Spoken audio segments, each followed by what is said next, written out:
Death at Daisy's Folly. Chapter 11. The whole seems to fall into a shape, as if I saw alike my work and self, and all that I was born to be and do, a twilight peace. Love, we are in God's hand.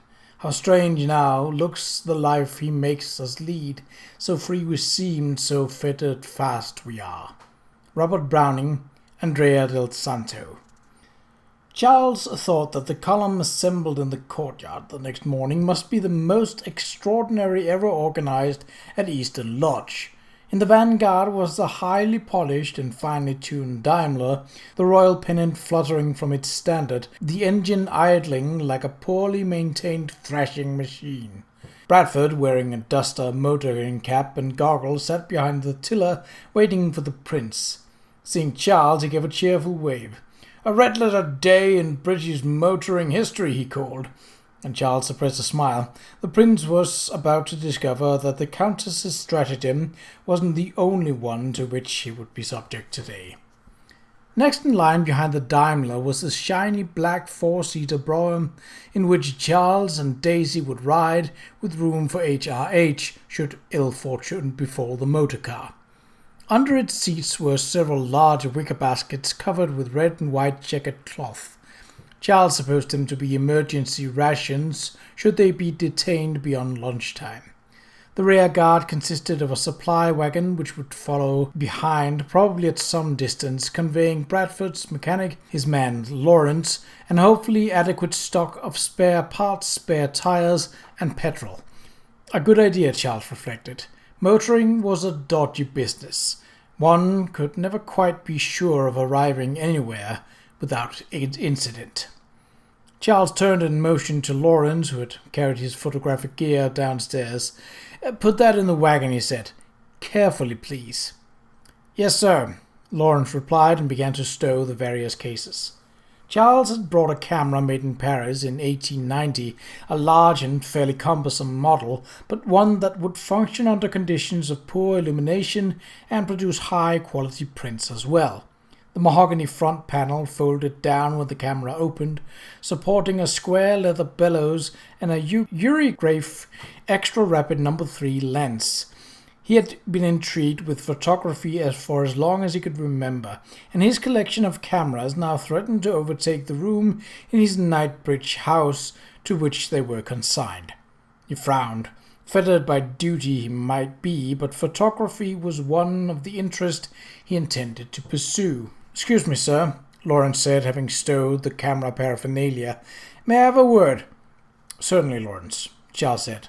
Marston's man had a seedy look about him this morning. Perhaps he had indulged a little too freely the night before. Charles opened a leather valise and began counting glass photographic plates. "What is it?" Lawrence glanced over his shoulder as though to be sure he wasn't overheard by stable staff or the groundsmen that were gathering to gawk at the motor car. "It is about the dead stable boy," he said in a low voice. "I've learned of someone you should talk to." Charles snapped the heavy valise shut. "I don't know if I'll get to it, Lawrence. As things stood, he had over 100 servants to question. A damned wild goose chase." "Begging your pardon, Sir Charles," Lawrence said urgently. "I know you got a lot of detecting to do, but you ought to make the time to talk to Deaf John. He's seen him. Or, as the case may be. He couldn't tell which." "Saw who?" "The killer, that's who." Lawrence leaned closer. "Coming out of the stable yesterday morning." Charles raised his eyebrow. "And who is Deaf John?" "He's a farrier. Works in the smithy." Lawrence jerked a thumb over his shoulder. "That away." "Thank you, Lawrence," Charles said. "I'm very grateful for your intelligence." "You're welcome, sir," Lawrence growled. "If you'll pardon me, there's a thing or two I need to check on the Daimler." He glanced on the coachman, a bandy-legged little man named Wicket, and dropped his voice. "And I need to talk to Lord Marston about a certain wager." "What wager?" "I'll lay a bob that the Daimler'll get to Chelmsford and back in 3 hours, not counting the time spent there. Would you say that's reasonable?" "It's reasonable," Charles agreed. "The Countess is expecting us to return before luncheon at 1. He watched Lawrence walk to the motor car to talk to Bradford, wondering whether he had time to seek out Deaf John before the expedition got off. But at that moment he was interrupted. "Good morning, Charles." He turned swiftly. Kate was standing a few paces away. She was wearing a gold wool walking costume with short matching cape around her shoulders. Then the rich color of her gold felt hat heightened the rusted glow of her hair. "Good morning, Kate." Charles felt himself flushing. "I regret that we were interrupted last night. I wasn't at all eager to dance with Lady Lillian, but I—" He stopped. The damned woman was trying to hide a smile. "Have I said something amusing?" he demanded crossly. "It is not to me that you should apologize," Kate said, "and I wonder whether that poor Lady Lillian can walk this morning." "Lady Lillian doesn't merit an apology," he snapped. Poor Lady Lillian indeed. He had resorted to rudeness in an effort to be rid of the foolish woman, and even that wasn't enough. It wasn't until Sir Friedrich came up and asked her to dance that Charles was finally able to make his escape. And by that time, Kate was firmly attached to Ellie and Bradford, and the opportunity to talk with her had all but vanished. Kate's smile was gone. She was looking at him gravely, her head tilted to one side. "Regarding last night," he said. He took a deep breath and plunged in. "What I meant to say to you in our brief conversation, Kate, was that over the past year I've learned to care for you very much. I came to believe that I wanted to marry you." He stopped. Why the deuce was he speaking of his desire in the past tense?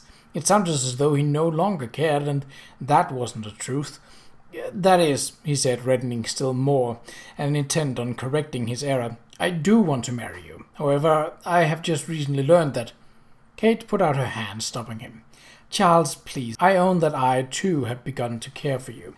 But it is well that we recognize those feelings as inappropriate to a situation."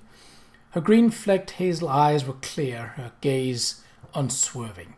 "Speaking frankly, and frank speech is always better than hints and suggestions, a match between us is not suitable. We should be glad that both of us understand and accept that fact." He blinked, startled into a response that he hadn't intended to give.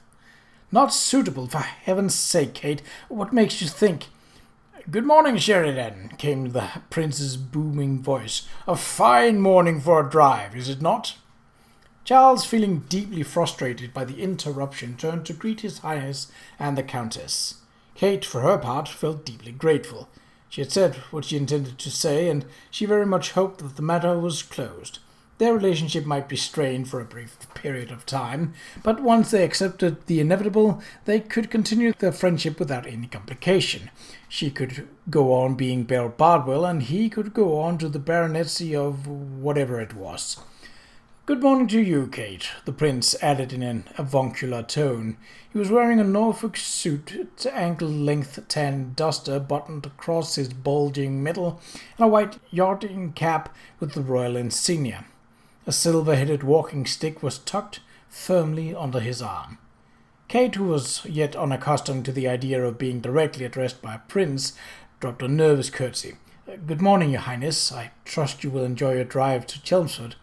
"Thank you, Kate," the prince said good-naturedly. He leaned closer and lowered his voice. "Frankly, I can't think why anyone would want to visit a workhouse." He glanced fondly at Daisy, who was dressed in a pale blue duster, her face and hat swathed in blue tulle.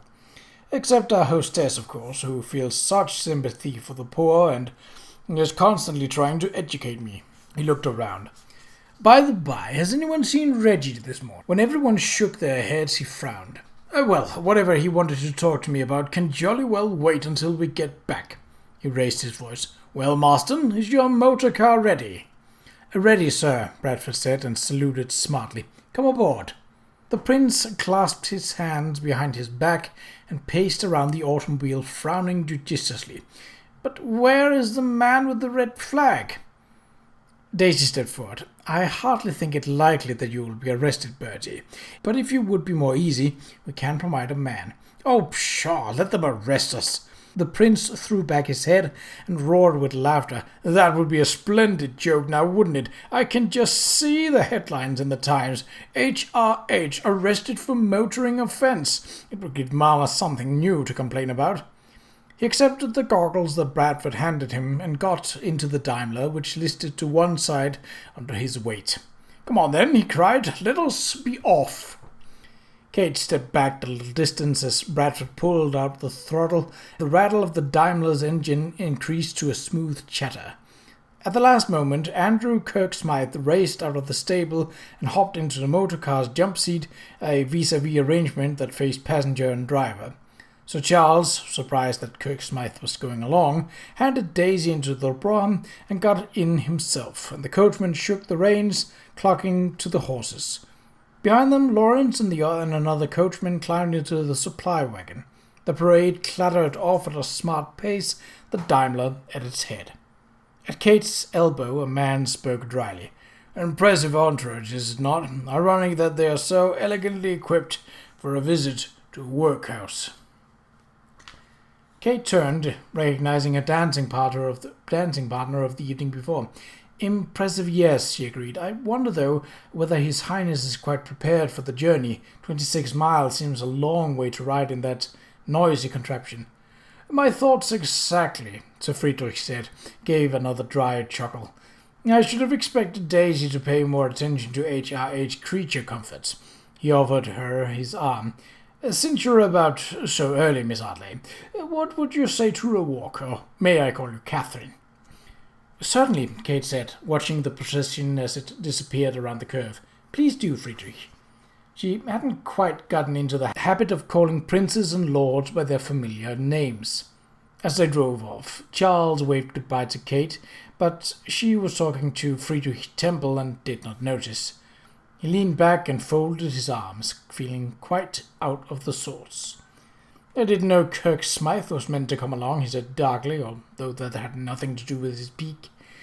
Across from him, Daisy was sitting her skirts into the seat. "You didn't?" she asked with more surprise.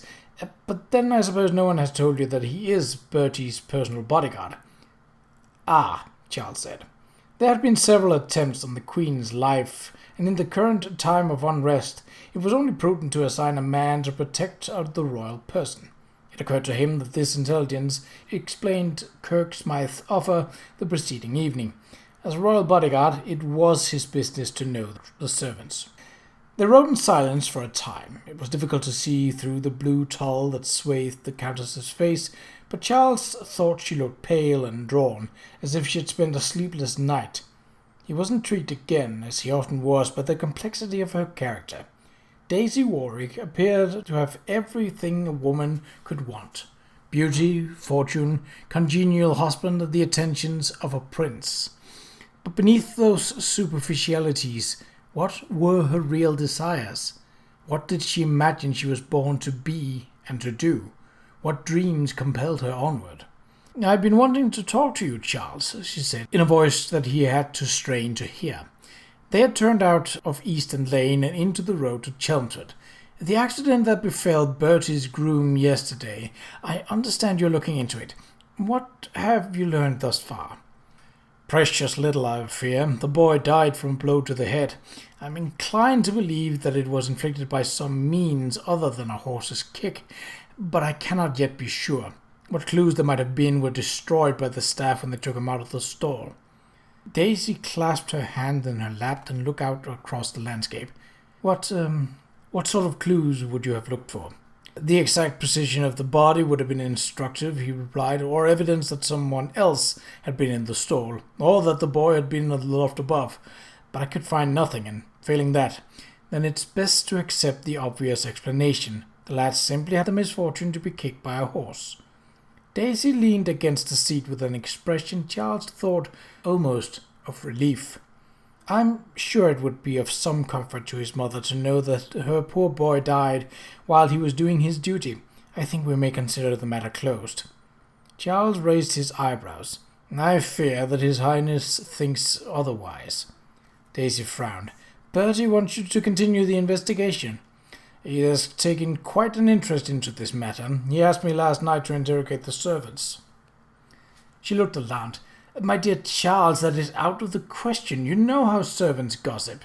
Every question will spawn some wild tale or another. Rumours of murder are certain to reach the guests, and then the newspapers. The whole thing will be an appalling embarrassment for all concerned, Bertie most especially." Her lips firmed. He has not thought the matter through to its logical conclusion. Charles sat back, pondering. He understood Daisy's desire to bring the matter to a close, and he himself saw little usefulness in questioning all the servants, but a thorough investigation would do more to allay rumour than a quick cover-up, and he did mean to talk to Deaf John. "I think you can trust me to proceed in a way that will keep rumour to a minimum," he said, "and I must follow HRH instructions." She considered for a moment and then said with a sigh, "Oh, very well, but I really do mean to speak to Bertie about this." She was silent for a longer time and her face finally softened. "On quite another subject, I fear I must make a little confession, Charles. Last night after you and Lillian left to dance, I told Kate about your brother Robert's illness, about your expectations." Charles looked at her startled. "You told her?" "I am dreadfully sorry," Daisy said contritely. "I realized immediately, of course, that she did not know. I hope I have not made things more difficult for you." She was watching him closely, her dark blue eyes intent. "She is a beautiful woman, although I think not schooled in the ways of our society. Do you care for her, Charles?" Charles managed a half smile. "That's hardly the point, is it? She told me this morning that a match between us is unsuitable, and I dare say she's right. When Robert is gone, I must do what I was born to do, take my place at Somersworth." Daisy raised her eyebrows. "That's not all bad, I hope."